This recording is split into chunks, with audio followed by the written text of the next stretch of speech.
And just before I let you go on all of this, again, if you just happened to join us in the last couple of seconds, CBC and Radio-Canada sources confirming that Mark Carney will dissolve Parliament and call an election this coming Sunday for an election in this country, either on April the 20th. And usually, you know, CBC is going to be the last to report this. You know what I mean? Like, that's why.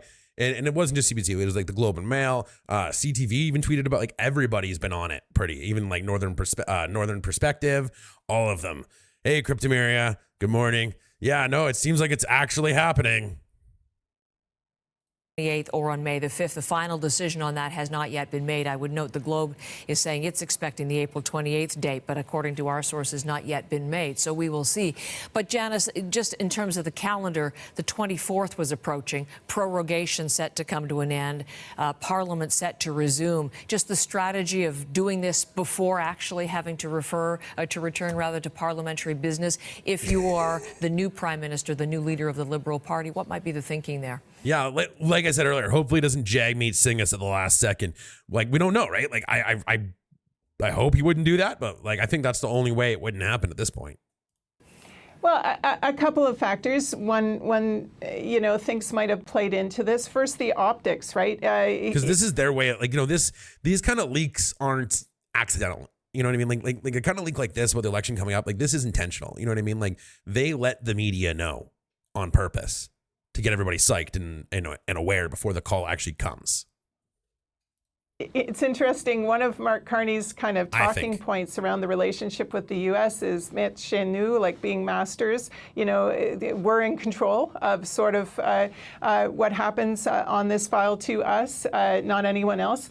And you could also say, in terms of this election call, this is Mark Carney keeping control, right? Morning, Autumn. Welcome back. In 1984, between Turner and Mulrooney, it was just like this, and guess who won? Fair enough. We all know who won that one. But we will see what happens, right? Oh, yeah, like the hot mic. You know what? With the hot mic moment, I don't know, because Trudeau is not, you know, he's kind of like a bimbo. You know what I mean? Like, that's kind of how I always viewed Trudeau, especially in his last few years. He's just a bit of a bimbo. I don't know how else to explain it. And I can't tell if that was accidental on his part. But who knows, right? It could have been just like, it was, if he was trying to keep it under wraps, he didn't do a very good job. That's for sure. We can all agree on that. You know, that he is not kind of defeated in the House of Commons. He is not given the opportunity for the opposition parties to bring a vote of non-confidence or to defeat the government on a supply bill, a money bill, which would have been coming up within days. And we know the opposition parties had signaled that they would defeat this government. You know, so the end result, being an election kind of now, was going to happen one way or another. So if you are the new Prime Minister, do you prefer to do this on your own, to pull your own plug, if you will, rather than have them do it for you in an atmosphere where you look like you're somehow desperately clinging to power? The other reality, of course, because Mark Carney doesn't have a seat in the House, he wouldn't even be in the House of Commons to lead his caucus kind of through that process, which, you know, would need to include a throne speech and everything else. Yeah, and if he's not happy with the cabinet he has either, and like everyone has to remember, he had to choose between elected officials that were already in Parliament for his last cabinet. So maybe he's not that clueless and he will reform an entirely new cabinet, hopefully. Because I think that anyone who was in Trudeau's cabinet should be put at, you know, the furthest, least senior positions, or just completely out of cabinet at the very least. Like, I'm not, maybe, you know, you can keep them in the party, sure, if they're, you know, like they're well liked in their riding or whatever. But at the same time, it's like to bring them in cabinet, I think is just not going to help them out. But well, actually, if, you know, for Conservatives, it'd be a good thing, honestly, if he does do it, because, you know, I don't think it'd help his chances very much. There is a question here about sort of wanting to sort of be seen to be pursuing the mandate you need to get done the things that you have promised. In terms of the average person sitting at home, if anyone is concerned about the fact that Mark Carney is Prime Minister now without having been elected, of course, there's nothing against the rules about that.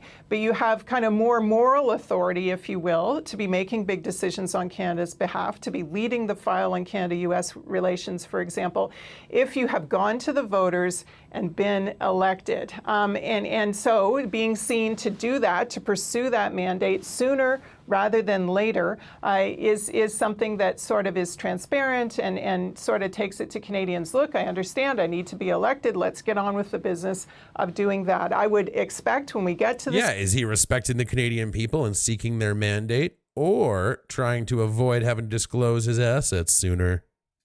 Dun, dun.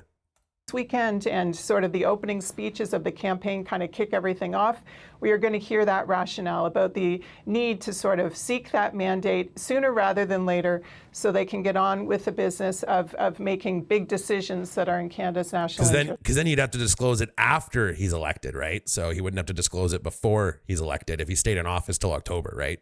He'd have to disclose everything within the 90-day period and then go to an election afterwards. So just saying, you know.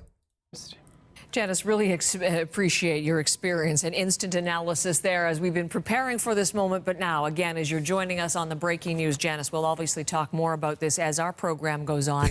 But the breaking news from Ottawa is approved. Yeah, and he gets to avoid getting the security clearance. Win-win, guys. Win-win.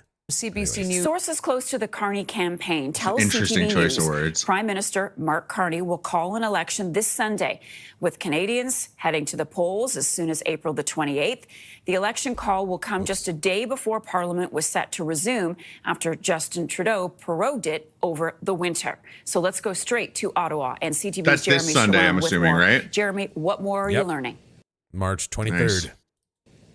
Oh yeah. Yeah, Marcy. I mean, you'll have to notice that as soon as as soon as April 28th is kind of the James, key welcome back. line here in what we've learned so far. That's because CTV News has learned that the final decision on a date for when Canadians will head to the polls is not yet, or has not yet been decided. There are two dates that are being talked about. April 28th is one of them. The other is May 5th. And so that is the decision that still remains. We know that Sunday is when that election call will come.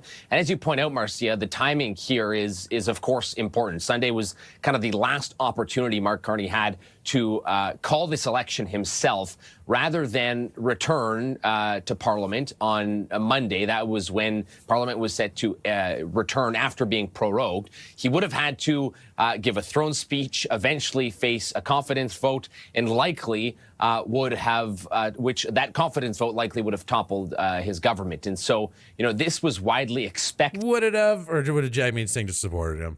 That screen, this call holy. would happen. Dude, Jamie Singh would have just let it. Like, you really gonna tell that guy would have voted for an election? Like, he wouldn't have. He wouldn't have. Like, he never will. Prior to government resuming, or Parliament returning rather. But now we, of course, have that confirmation. And it comes as we've seen the Liberals gain momentum in the polls. You know, since Prime Minister Justin Trudeau stepped down, since Mark Carney became Prime Minister, since Donald Trump was inaugurated, what we have seen since all of those things have happened is a closing of the gap between the Conservatives and the Liberals in most public opinion polls. If you look at the latest Nanos data, that shows that the Liberals are just 1 point behind the Conservatives. Yeah, I saw a completely different poll yesterday where they were like a little bit closer than that. Comes to federal vote intention. And so there is actually some more data from the Angus Reid Institute that shows the Liberals in the lead, 42% when it comes to federal vote intention versus the Conservatives, 37%. So look, depending on the polls, we're looking at a very tight race here. Some even have the Liberals leading now in terms of vote intentions. Which so it was widely expected. Which we will see what happens, because I feel like everyone's just riding on hope and fumes at the moment. Like, we'll see what happens when this election actually takes place, right? When debates It's start all to happen. speculation too. Yeah, it's going to have a lot to do with how people like the candidates too, once people actually start to know who they are. I asked our sister the other day, and she didn't even know there was an election coming up. She didn't know either of the candidates were. That's what I mean. It's like, no. I told my wife to go tell everyone at her work, and I'm like, yeah, let everybody know election's coming. Apparently, it's coming. Like, it's a coming. And yeah, no, Holy just lost power. What did I miss? Not a whole lot. We've just been watching. They're just breaking down some polls. They had Liberals had a 5-point lead on one and a 1-point lead on the other. I haven't seen many polls. Like, the polls I've been seeing, though, like, it's kind of like all over the place. Like, there was one that even had Liberals at like 55%. At a point. It's just like, they're all speculation. Like you said, like, we can't really get accurate polls till this election starts taking place. The campaign trails kick off. That's when we can start to see how this race is really going to pan out, right?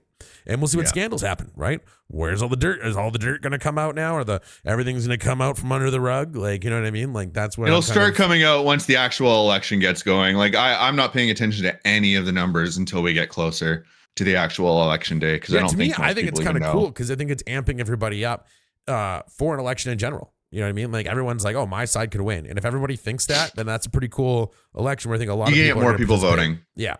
Yeah. I think it's going to be pretty interesting to see. Definitely one for the history books. Yeah, it was exactly absolutely unheard of. Well, if Carney loses, he'll be the shortest serving prime minister that too. Shortest, yeah, I guess so. gap was 25 I think points. the shortest was like 70 days, wasn't it? I think John Turner was. I Like think 76 somebody was days. saying that if he loses this election, he'll be the shortest serving prime minister ever. Yeah, I could see that.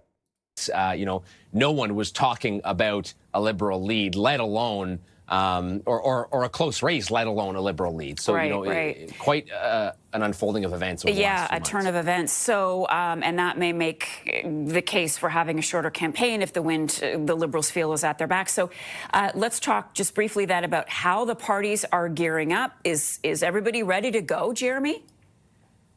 Yeah, we planning is underway. Other opposition parties have booked planes, have been ready for this. They have been expecting this. Again, looking at the fact that even if Mark Carney and the Liberals didn't make this call prior to Monday when Parliament resumed, we were talking. Yeah, hey, Great Dominion, welcome back, buddy.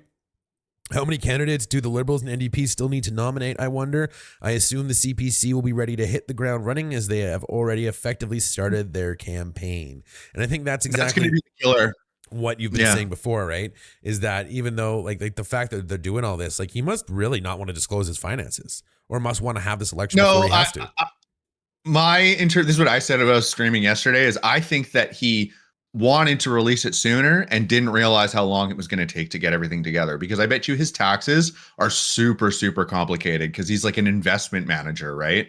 So they probably got to go through and like redact personal information for other people. And like, it's probably a big, huge process. He's got to get like his accountants or whatever to do. Right.